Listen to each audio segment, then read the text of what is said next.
बिस्मिल्लाहिर्रहमानिर्रहीम। अस्सलाम वालेकुम। यूलेंड के प्लेटफॉर्म से मैं हूं अमल चौहान। आज हमारे साथ मौजूद हैं हमाद अहमद, जिन्होंने यूलर्न से इंटरमीडिएट क्लियर किया और यूलर्न सपोर्ट सिस्टम के जरिए अपने इंटरमीडिएट में अच्छे मार्क्स स्कोर किए और बहुत सारी यूनिवर्सिटीज़ के एंट्री टेस्ट भी क्लियर किए। और अब इनका एडमिशन एक बहुत ही अच्छी यूनिवर्सिटी नस्ट में हो गया है। तो चलें इनसे बातचीत करते हैं। अस्सलाम वालेकुम। वालेकुम सलाम। कैसे हैं आप हमाद? अल्लाह का शुक्र सब ठीक। हम आज सबसे पहले तो वेलकम कि थैंक यू। आपने टाइम निकाला। आजकल आप अपने एंट्री टेस्ट वगैरह क्लियर कर रहे हैं, हुँ, यूनिवर्सिटी में एडमिशन का टाइम चल रहा है, तो जी। डेफिनेटली एक स्टूडेंट के लिए ये बड़ा बिजी टाइम होता जी, है। बिल्कुल ऐसे ही था। मसलन मैं आज सुबह ही मैं बैंक से आ रहा था फ़ीस वग़ैरह जमा करा के, तो फिर मुझे था कि इधर आना है तो टाइम से फ़ारिग होके इधर आ। हमाद, अच्छा मुझे बताएं कि आपने यूलर्न ऑनलाइन सपोर्ट सिस्टम के थ्रू अपने इंटरमीडिएट की तैयारी की, तो ये तैयारी आपको कितनी हेल्पफुल रही और इसने इस तैयारी ने क्या रोल प्ले किया यूलर्न ने बेसिकली आपके इंटरमीडिएट की तैयारी में, जिससे आपने अच्छे मार्क्स स्कोर किए? अव्वल तो अब जो यूनिवर्सिटीज़ का क्राइटेरिया बन गया ना इंजीनियरिंग यूनिवर्सिटीज़ का, उसमें जो वेटेज है सिर्फ़ फर्स्ट ईयर के नंबर्स की। अब मैट्रिक के पेपर्स हुए ख़त्म, मैंने फेसबुक ग्रुप्स जॉइन किए, व्हाट्सएप ग्रुप्स जॉइन किए, मैं देखा वेटेज फर्स्ट ईयर की है और सेकंड ईयर की वेटेज कोई नहीं है, उसमें बस आपने एंट्री टेस्ट पास करना है। फिर मैं कहा था कि फर्स्ट ईयर को कोई डिफरेंट करना है कि ठीक है कॉलेज भी जाना है लेकिन उसके साथ कॉन्सेप्ट्स क्लियर करने हैं कि क्योंकि इस बार ये एसएलओ बेस्ड सिस्टम था वो, जिसकी वजह से कॉन्सेप्ट जिसके अच्छे थे तो वो। फिर मैंने यू लर्न सिस्टम जॉइन किया, ठीक है, सुबह मैं कॉलेज आता था, कॉलेज में पढ़ा, फिर घर आके अगले दिन का जो मैंने कॉलेज में पढ़ना है वो मैंने पहले पढ़ लिया। ठीक है, घर आके मेरा कंसेप्ट क्लियर है, अगले दिन कॉलेज जाऊँगा, सर से समझूँगा, सर से अगर कोई क्वेश्चन आ रहा हो, तो सर से समझ लिया, वरना तो यू लर्न में भी था आस्क अ क्वेश्चन वाली, वो उसमें मैं अपनी क्वेरी डालता था और अगले दिन उसका जवाब आ जाता था। तो ये था कि फर्स्ट ईयर की वेटेज ज़्यादा थी और मैं था कि डिफरेंट करूँगा तो फिर मैं आगे निकलूँगा, क्योंकि आपको पता है पाकिस्तान में एमडी कैट का कितना कॉम्पिटिशन है, इंजीनियरिंग यूनिवर्सिटीज़ का कितना कॉम्पिटिशन है। तो फिर नेस्ट के जिस तरह 60,000 एप्लीकेंट्स हैं और जो कंप्यूटर साइंस की सीट्स हैं वो सिर्फ 250 हैं। तो इसलिए मैंने कहा था कि डिफरेंट करूँगा और ऑनलाइन ई लर्निंग जो आजकल है उसको फ़ायदा उसका वे। हमाद, आपने कहा कि आप कॉलेज भी जा रहे जी, थे। आप कॉलेज भी जा रहे थे और कॉलेज वाली जो हम जहाँ कॉलेज में फिज़िकली जाके जी, पढ़ते हैं, तो आपको ऐसा क्यों लगा? आप कोई एकेडमी भी तो रख सकते थे ना? जी। बहुत सारी एकेडमीज़ हैं। तो आपने ऑनलाइन एजुकेशन को ही क्यों चूज़ किया? लाइक फिज़िकल एजुकेशन पे प्रेफ़रेंस दी ऑनलाइन एजुकेशन को, तो इसकी कोई रीज़न? इसकी 2-3 वजूहत थी कि मसलन तो पहली टाइम सेविंग बहुत थी। अब देखें कॉलेज में जा रहा हूँ, ठीक है, 2 ढाई बजे आ रहा हूँ कॉलेज से, खाना-शाना खाया, 4 या 5 बजे मैक्सिमम मेरा ख़्याल है को अकेडमीज़ की टाइम। मैं कॉलेज से आ रहा हूँ, ठीक है, खेलने वगैरह का भी शौक है मुझे, शाम को खेलने चले जाऊँ। 6 बजे मैं आऊँ, ये जो वीडियोज़ है देखें, अब कॉलेज में एक मेरा ख़्याल है वो टॉपिक था एटॉमिक मॉडल। वो 2 दिन सर ने हमें समझाया था, 40-40 मिनट के लेक्चर है, 80 मिनट लग रहा है आपको, फिर भी इतना समझ नहीं आ रहा। जबकि मैंने यूलर्न की वीडियो देखी, वो ज़्यादा से ज़्यादा 17 मिनट की वीडियो थी और मुझे वो एटॉमिक मॉडल, चूँकि इनकी जो वीडियो क्वालिटी थी, जो ग्लास लर्निंग थी, उसमें मुझे वो एटॉमिक मॉडल समझ आ गया सही तरीके से। अब 17 मिनट और जहाँ 80 मिनट, 80 मिनट में तो आपका फिर ये मेरे लॉन्ग क्वेश्चन तैयार हो गए, उसकी सारी जो थी डेरिवेशन तैयार हो गई थी। अव्वल तो ई लर्निंग का ये है कि टाइम सेविंग बहुत है, आप अपने लिए टाइम निकाल सकते हो, खेलने जा सकते हो, ठीक है। दोस्तों के साथ भी अगर आपने जाना हो तो जा सकते हो, वरना अकेडमी के साथ आप सिर्फ मंडे से सैटरडे आप अकेडमी जा रहे हो और लास्ट में ख्याल है सैटरडे ऑफ होता है और सिर्फ संडे को आपका फ्री डे है और उसमें भी घर के काम इतने, अपने लिए कोई टाइम नहीं था। और दूसरा जो इफेक्टिव लर्निंग है ना इस वक्त, वो सब ज़्यादा, अब हम लोग क्या करते हैं, क्वांटिटी देख रहे हैं, क्वालिटी नहीं देख रहे। अब क्वालिटी देखेंगे तो अब आगे जाएँगे। हमाद, आपने यूलेंट सपोर्ट सिस्टम से अपने इंटरमीडिएट की तैयारी की। आपको कौन-सा ऐसा फीचर था जिसने इंस्पायर किया और आपने उस फीचर से इंस्पायर होके ई-कैट की तैयारी भी जो है वो यूलेंट से ही? सबसे पहले तो था कि फर्स्ट ईयर की तैयारी मैंने यूलर्न से की। यूलर्न से तैयारी करने के बाद मेरे फर्स्ट ईयर में नंबर 460 थे, तो जिसकी वजह से मुझे जितने इंजीनियरिंग यूनिवर्सिटी में एडमिशन के लिए नंबर चाहिए वो मुझे मिल गए। अब बात ये आई कि ई यूईटी ने अनाउंस कर दिया ई कैट होना है मार्च में, सेकंड ईयर के पेपर से भी 2-3 महीने पहले। अब हुआ ये कि ई कैट की तैयारी, अब जो जिस तरह आप कॉलेज में जाएँगे ना, कॉलेज में आपको 7 से 16 चैप्टर है केमिस्ट्री का ऑर्गेनिक। अब ऑर्गेनिक तो उन्होंने पढ़ा लिया मार्च तक, लेकिन इनऑर्गेनिक जब वहाँ ई कैट में तो पूरा सिलेबस ही आना है। ठीक है, अब इनऑर्गेनिक का मैं क्या करता था, अगर ऑर्गेनिक सुबह कॉलेज में पढ़ ली, इनऑर्गेनिक की वीडियो ई कैट की मैं घर आके यूलर्न से देखता जा रहा था। अब जिस तरह बहुत से बच्चे हैं, मैं भी उन्हीं में शामिल था कि एफएससी में 6.3 जो मैथ्स का चैप्टर है उससे आगे देख करते ही नहीं है, क्योंकि पेयरिंग स्कीम आ जाती है, लॉन्ग बंदे के कंप्लीट हो जाते हैं पेपर। अब ई कैट था, सब आना था, तो अब वो सुबह जहाँ मैं कॉलेज में 6.3 तक की थी, घर आके मैंने कोई मैक्सिमम 2 या 3 दिन लगाए थे और अगली 8 एक्सरसाइजेज की वीडियो देख ली। जिसकी वजह से क्या था कि एंट्री टेस्ट जो मैं ई कैट देने गया उसमें मुझे फ़ायदा हुआ और ये जो अगर बंदे की ई कैट की तैयारी है ना, तो मैं कहूँगा वो सारे एंट्री टेस्ट ईज़िली क्लियर कर सकता है।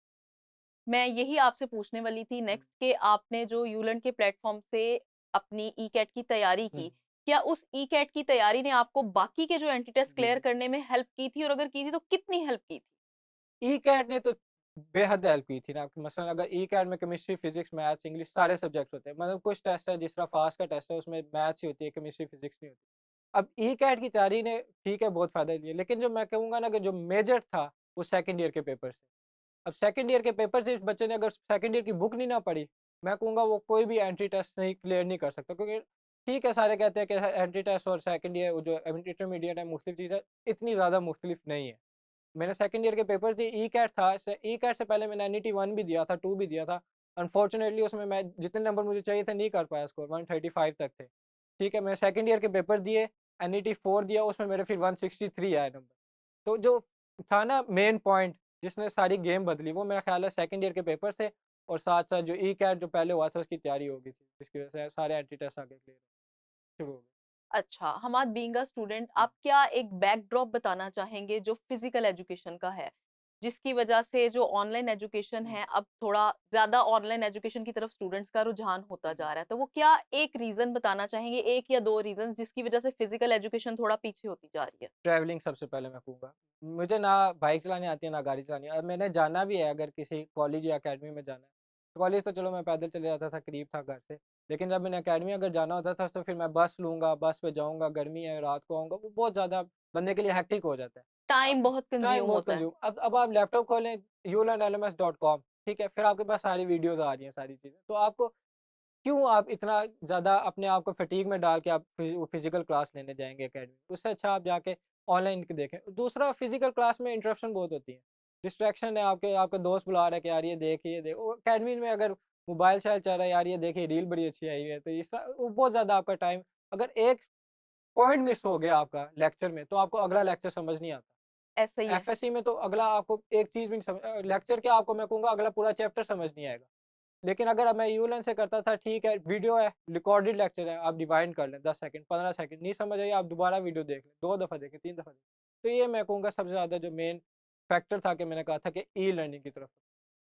हमाद अक्सर मैंने स्टूडेंट्स को कहते सुना है, क्या ये वाक़ई सच है? हमारे टाइम पे भी ये चीज़ें होती थी, लेकिन क्या अभी भी इसी तरह से ये चीज़ें हैं कि जब एकेडमी जाते हैं या कॉलेजेस में भी हुँ, बच्चे हुँ। जाते हैं, तो अगर एक चीज़ मिस हो गई है, मिस से मुराद लाइक टीचर ने दोबारा टीचर को अक्सर बच्चे कहते हैं कि सर ये नहीं समझ आई, जी, इसे जी। दोबारा समझा दें।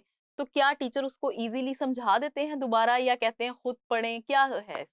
खुद पढ़ने का तो नहीं कहते थे, कहते थे कि फ्री लेक्चर में आ जाना या छुट्टी के बाद आ जाना।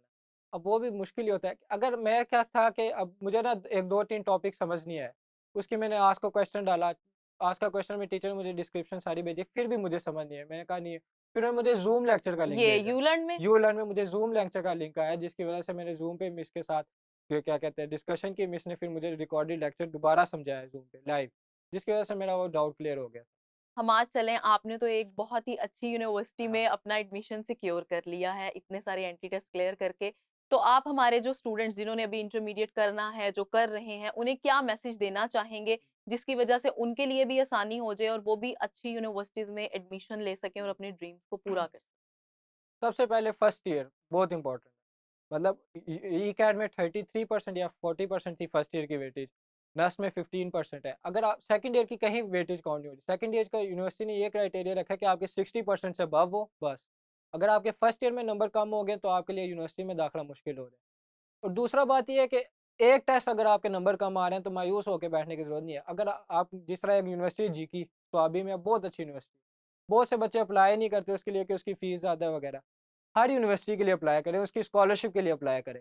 अगर आपको स्कॉलरशिप नहीं मिलती कोई मसला नहीं, जीकी अब टॉप 14 बच्चों को फुली फंडेड स्कॉलरशिप देता है। नस्ट भी देता है आपको जाके स्कॉलरशिप, फास्ट भी देता है। और दूसरा अगर एनटीएस का एक टेस्ट होता है, एक टेस्ट दे दें। अब सेकंड ईयर से ये ना करें कि सेकंड ईयर के पेपर्स होंगे फिर यूनिवर्सिटीज़ के एंट्री टेस्ट दूँगा, उससे पहले करें, तैयारी करें, एनईटी 1 दें। काफ़ी चांसेज़ हैं कि एनईटी 1 में आपके नंबर नहीं आएँगे, मायूस नहीं होएँ। क्योंकि मैंने एनईटी 1 दिया, 2 दिया, 3 दिया, नस्ट की मेरी ख्वाहिश थी, मैंने चारों एनईटी दिए। पहले तीनों में मेरे नंबर उतने नहीं आए जितने आने चाहिए थे। लेकिन आप बिल्कुल डिसहार्ट होके बैठे नहीं, बैठे नहीं, कोशिश कोशिश जारी जारी है रखी। क्योंकि आखिरी चांस था एनईटी 4 और एनईटी 4 में आए। तो जाके एनटीएस में भी इसी तरह का सीन था कि अब आप लेकिन अगर आप बार-बार करते रहेंगे, ई-कैट की जब आपकी तैयारी होगी, फिर उसके बाद सेकंड ईयर के पेपर्स दिए आपने। फिर इंशाल्लाह जून या जुलाई में जब मेजॉरिटी यूनिवर्सिटीज़ के एंट्री टेस्ट होते हैं, तो आपकी जो क्लिक करनी होती है चीज़ एंट्री टेस्ट के लिए, वो आपकी हो जाता है और आप इज़िली आगे एंट्री टेस्ट क्लियर कर। Thank you so much Hamad के आपने आपका यूलर्न के साथ जो एक्सपीरियंस था वो हम लोगों के साथ शेयर किया, ठीक है। और once again thank you so much.